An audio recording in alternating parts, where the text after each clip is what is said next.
Hello everybody, it's me, Jaded Reads, aka Diamond here, and I want to talk about the books that I read in December. So, December was a pretty good reading month. This is going to be my first reading wrap up since I've been like back active on the channel. I'm super excited. So, let's talk about it. Let's just get straight on into it. So, first book I read in December was The Secret Lives of Church Ladies, published by Deesha Philyah in 2020. It is a contemporary fiction book filled with 9 short stories. Okay, girl and boy. If a boy's watching my video, hey boy. If the girls are watching, hey girl. But girl, let me tell you something about The Secret Lives of Church Ladies. It was something to read. That's all I'm gonna say. It was something to read. I would say the main takeaway is, once again, I'm just really feeling seen. I'm really feeling seen in these stories. So I am Southern. I used to go to church all the time. I used to go every Sunday, every Wednesday, revivals, you name it. And so what comes with that is like this certain level of community that you have inside of that realm. I would almost call it cult-like, where you have to carry yourself a certain type of way, you have to look a certain type of way. Everything is all about the outer appearance. And I would sometimes feel like I wouldn't understand, like, why am I doing all of this when I have all these other feelings and intuitions and reasons for being alive inside of my mind and myself that I can't get out. I would feel like constrained within the church community, the Baptist church community, in which I used to be in. Now I'm just non-denominational. I'm still a Christian, but I don't abide by any like sort of guideline of what it is to be a Christian, if that makes any sense. I'm more spiritual than anything, but I do believe in Jesus. But anyway, that book made me basically reference or come to, or what welled up in me when I was reading some of the short stories was like, oh my gosh, wow, like she sees me, she sees us. Anybody who's in like a church community and you feel like you have so many other things that are kind of quote unquote taboo within the church scene that you can't really talk about and get out. That's how I felt when I was reading The Secret Lives of Church Ladies.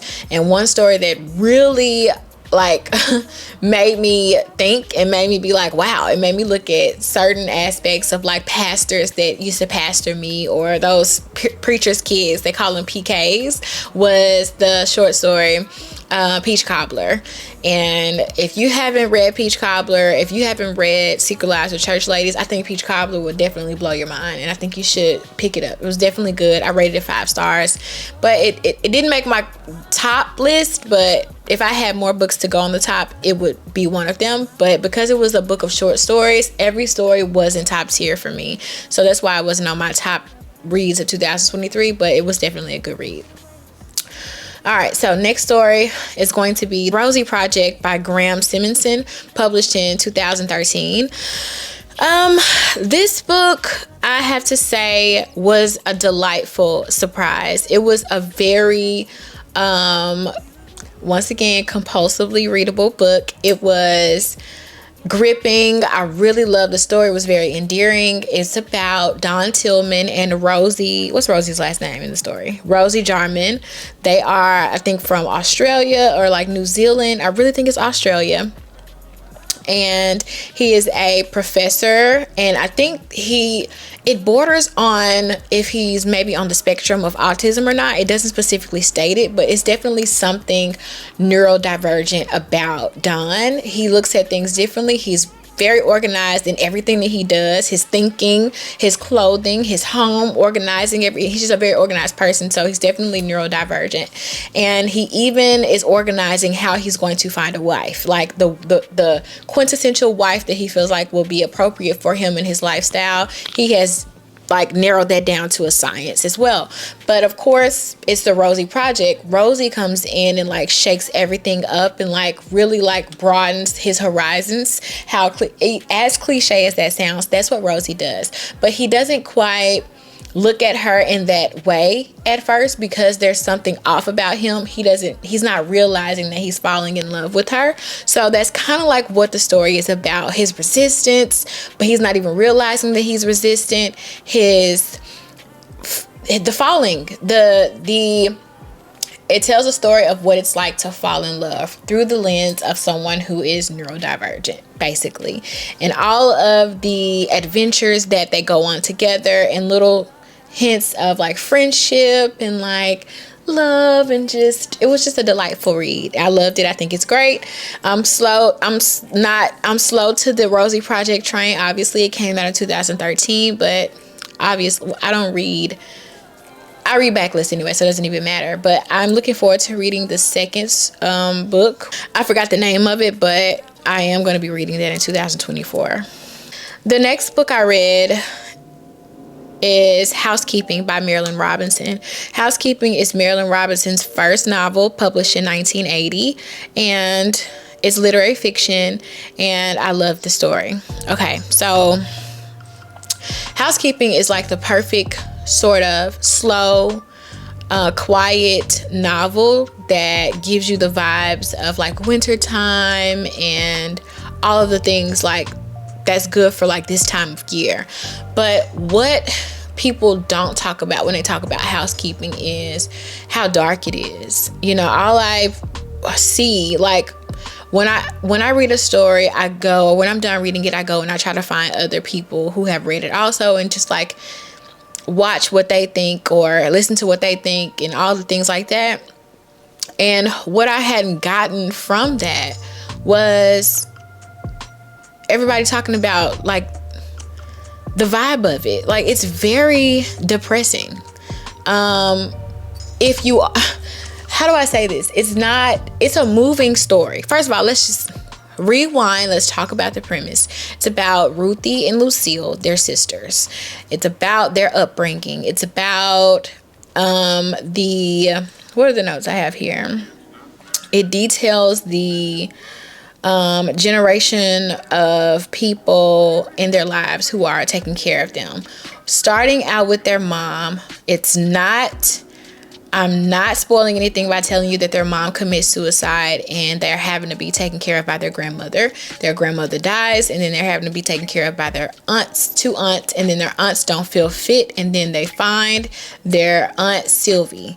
That is not spoiling it. That all happens within like the first chapter of the story. That's the premise of the story. And so the story really focuses in on the narrator, Ruthie, and how she's seeing everything, and how her relationship is dwindling with her sister Lucille, because it was first starting out as such a like we thing. Everything was formed around this togetherness of her and Lucille and their thinking, and then it sort of transitions into Ruthie and what she thinks and how she feels and her perception of Sylvie. Sylvie is one of the main characters, of course, in the story as well. Sylvie is their aunt who is basically transient. She does not have anywhere that she's living.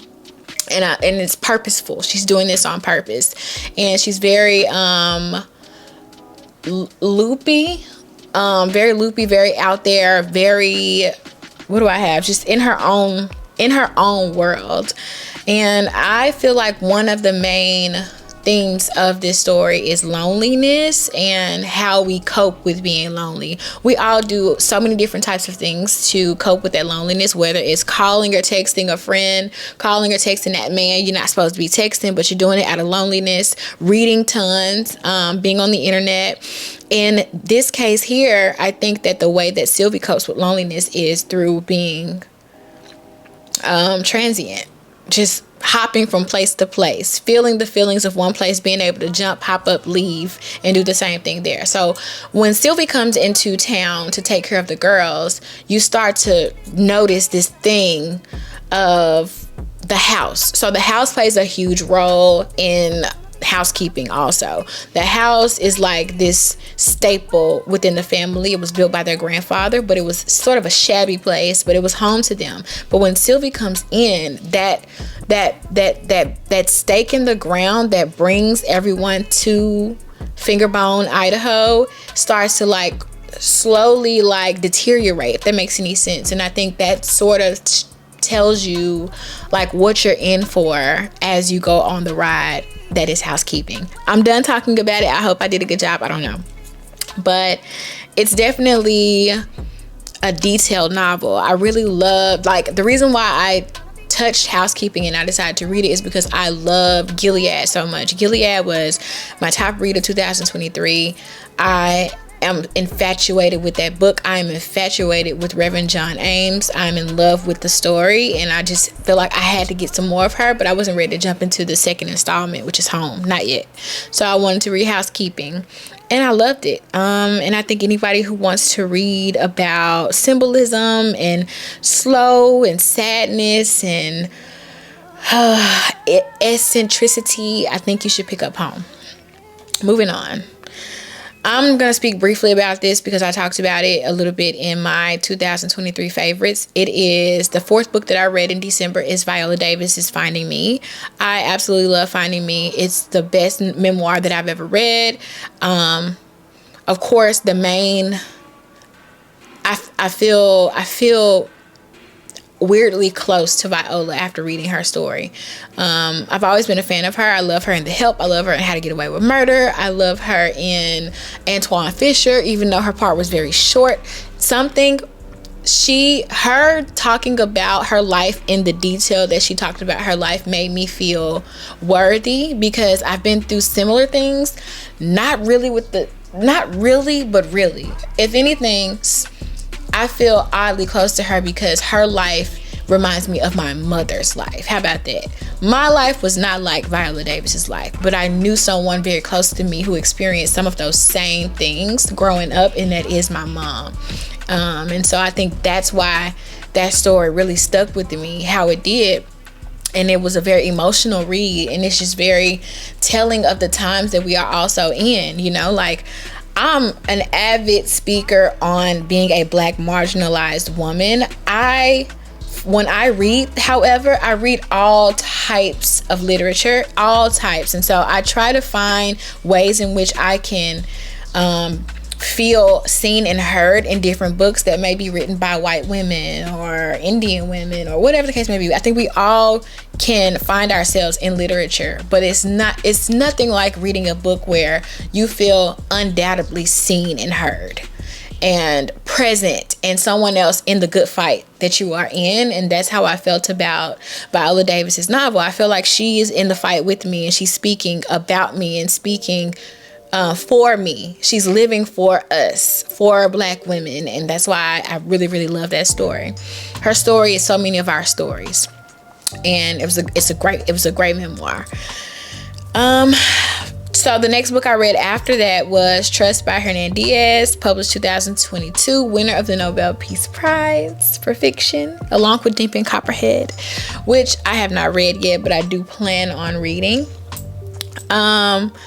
This one I'm also going to speak briefly because I was very detailed in my exploration of why I loved Trust so much. So Trust is a novel about wealth, about power, about greed, and about the truth. It's set in the mid to late 1920s, early 1930s. It is about Andrew Bevel and his wife Mildred Bevel, and it's written in 4 parts. A novel written by someone else from the outside looking in, a unfinished manuscript of a memoir, and a diary. And it's a wonderful story, brilliantly crafted, very much giving what the title says, trust in all of its facets, in all of its meaning, and all of its definitions. I see why Hernan Diaz named the novel Trust, because trust has so many different meanings, and the novel tells all of it, basically. And that's all I'm going to say about that. If you want to hear more about what I felt about Trust, maybe you should pick up, or maybe you should go and watch my 2023 favorites.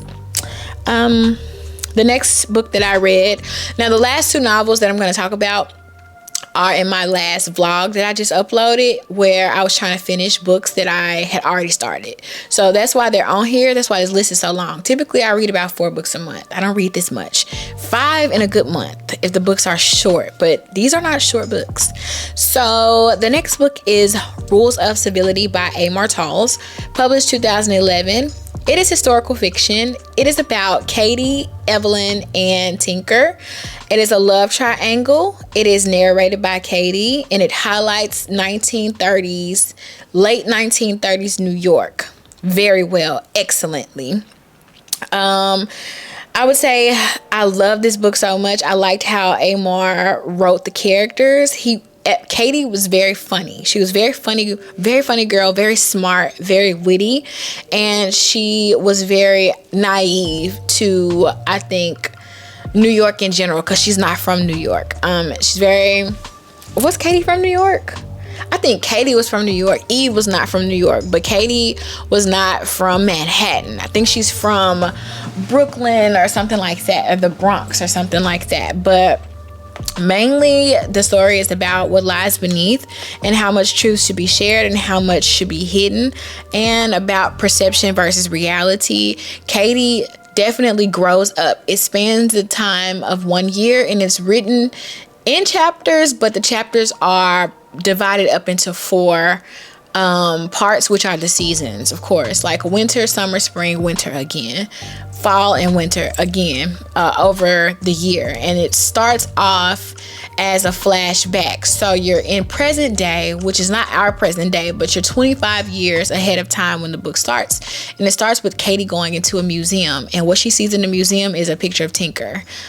You see a picture of Tinker in his prime, this amazing, rich-looking guy who is sharp, and he's dressed to the nines. And then you see on the other side something else, and then it goes into telling us this like story of her life in 1937 and all the things that encompassed during that time period. And it was excellently written. It's a very good story. It's gripping. It's interesting. It's funny, like I said, and you gain a lot of perspective from it that you can take with you right now in today's day, if that makes any sense. All right, so the next book that I read, or finished rather, is The Days of Abandonment by the incomparable Elena Ferrante. Published in 2022, it is contemporary fiction, literary fiction. It is about a woman named Olga who is being left by her husband, Mario, and it follows her tumultuous spiral into depression and just girl. It's just a story that I know it a little bit too well, I'm ashamed to say, but it's a good book. I would say that. I don't really want to talk about it. It's one of those books that's kind of like, it was really good to read, but it's honestly very emotional, and it's very sad, and it's very visceral, and it just makes you, just thinking about it right now, because I finished it yesterday, it had the potential to make me fall into depression, to be quite honest with you guys. And I'm actually in a really good place in my life right now, and which I don't know how to feel about that. I think that's a testament to how great Elena Ferrante's writing is, because in reading the book, you're just able to, you can't help but put yourself in the shoes of Olga, and you can't help but remember certain things that you have been through in your past that are very like parallel to what she's experiencing in a fiction book. That's just all I want to say about it. That's how good Elena Ferrante is at what she does, and that's just what it is. It's a really great book. I actually rated it 3.5 stars, however, because of how sad it made me. Not because of the writing, not because of anything, but because of my feelings. Because of me, I rated it 3.5 in Storygraph, which is, it's funny to me. So yeah, those are the 7 books that I read in December, and I'm really looking forward to talking about the books that I'm reading for January. I'm not a TBR channel. I'm not going to be doing TBRs. I think TBRs are pointless, because I'm going to tell you about the books that I'm going to read. I'm going to read them, and then I'm going to do a reading wrap up at the end of the month. I'd rather you be surprised about some of the different choices that I'm making, and we're able to like come together collectively as a group and talk about all the things that we read throughout the month. I think that that's like just like a better, that's my viewpoint. I'm sorry, I'm gonna have to turn on my heater, y'all. I'm cold. Really cold. So if you hear that, I'm so sorry, but that's my little personal heater that I have right here. So yeah, that's it. But I also want to add a little bit on the end. I want to talk about my film consumption for the month. When I'm not reading, I'm watching movies. I do not watch TV shows. I do not watch reality. I only watch YouTube, and I only watch movies. And a lot of the times the movies are some of my favorite movies of all time. Like the first movie that I'm going to talk about. There's never really anything new. I'm finding that newer movies are not moving me in the way that the movies moved me when I was a kid. Movies that shaped me were movies that always came from the early days of film and the early 90s and the early 2000s. Nothing that was ever present really moved me. I was always a girl that liked stuff way far before my time. And that's just how I was. So the first movie that I want to talk about is a movie that I watch all the time, every other day, every other week. It's Pride and Prejudice, the 2005 version with Keira Knightley. And I think it's Patrick McFadden. Something McFadden. But you know Keira Knightley. That's my favorite movie of all time. I love that movie so much. It makes me so happy. The cinematography is really what gets me. Along with Keira Knightley's portrayal in the story. Like, she's amazing, and that movie just is a pivotal part of my adolescent years, and I have to always watch it, especially if I'm in like kind of like a sadness or like a lonely space. Putting that movie on just really makes me happy. It's a really joyous moment for me, and that's one of the films that I've been consuming all month long. Another movie is Belle, Book and Candle with Kim Novak and James Stewart. So, funny story, I hadn't seen this movie in about 10 years. I was an avid TCM watcher when I was a kid. TCM stands for Turner Classic Movies, and I used to love that channel so much because, one, they didn't have commercials. This is when I had just regular cable, and everything I watched had a commercial. And I used to go there and I'm like, wow, none of these movies have commercials. And that's literally, TCM raised me. That's what raised me. A lot of times people are wondering, like, who are you? I'm always getting asked, like, who are you? You cannot be from here. There's a stigma on you being from Memphis, Tennessee. I don't know how I sound to you guys. I don't know if I sound like a country bumpkin or what. I don't hear it. But you guys tell me how I sound to you. But to the people that are from my community, whenever I actually do choose to go out and do something alone and someone comes up to me, they're always asking me questions depending on how I want to wear, depending on how I have my hair worn that day, or some outlandish outfit that I might put on. That I just dreamed up of in my head, and I put it together, and it's really cute. A lot of that stuff, a lot of my visions, a lot of my outward thinking, a lot of my mentality comes from the movies that I used to watch on TCM, Turner Classic Movies. And Belle, Book and Candle used to be one of my favorites.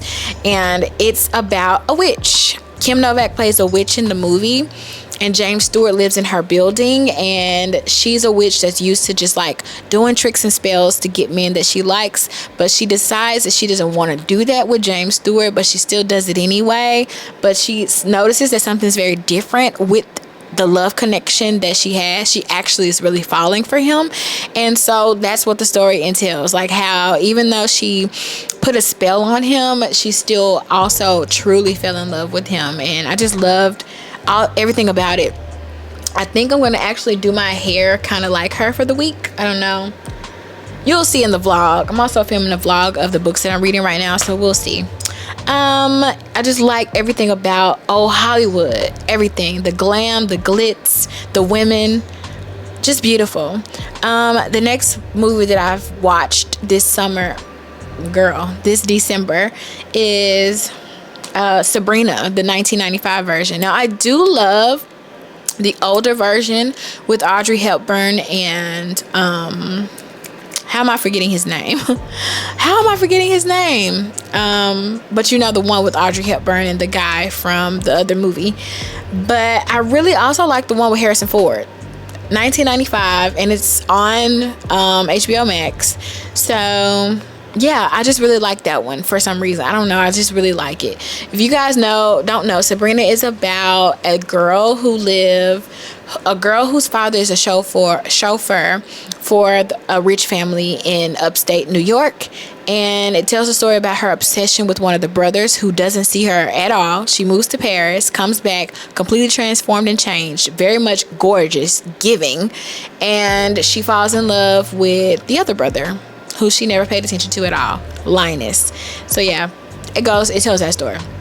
Also, I've been watching The Hobbit and The Lord of the Rings, The Fellowship of the Rings, and I'm currently watching Lord of the Rings, The Return of the King. Yeah, you know those. To know those is to love those. That's like a every year type of thing for me. And also, I'm watching Down with Love with Renee Zellweger and Ewan McGregor and Sarah Paulson. I love that movie to pieces. And I thought of that movie when I was reading Rules of Civility, and it just automatically, that just popped into my mind automatically. And so I just was like, let me watch that. And it was a great rewatch of that. So that's all the books and the film that I have been consuming this month, and I'm looking forward to the new year. I'm really excited about 2024 and what that year has to offer me. I'm just like going with it. So if you read any of these books, if you want to talk about them in the comments, let's talk about them. Tell me about the books that you read in December. Link your video if you are on booktube so I can come and subscribe to you and we can be friends. So yeah, I'll see you guys in my next upload. Thank you so much for watching. Deuces.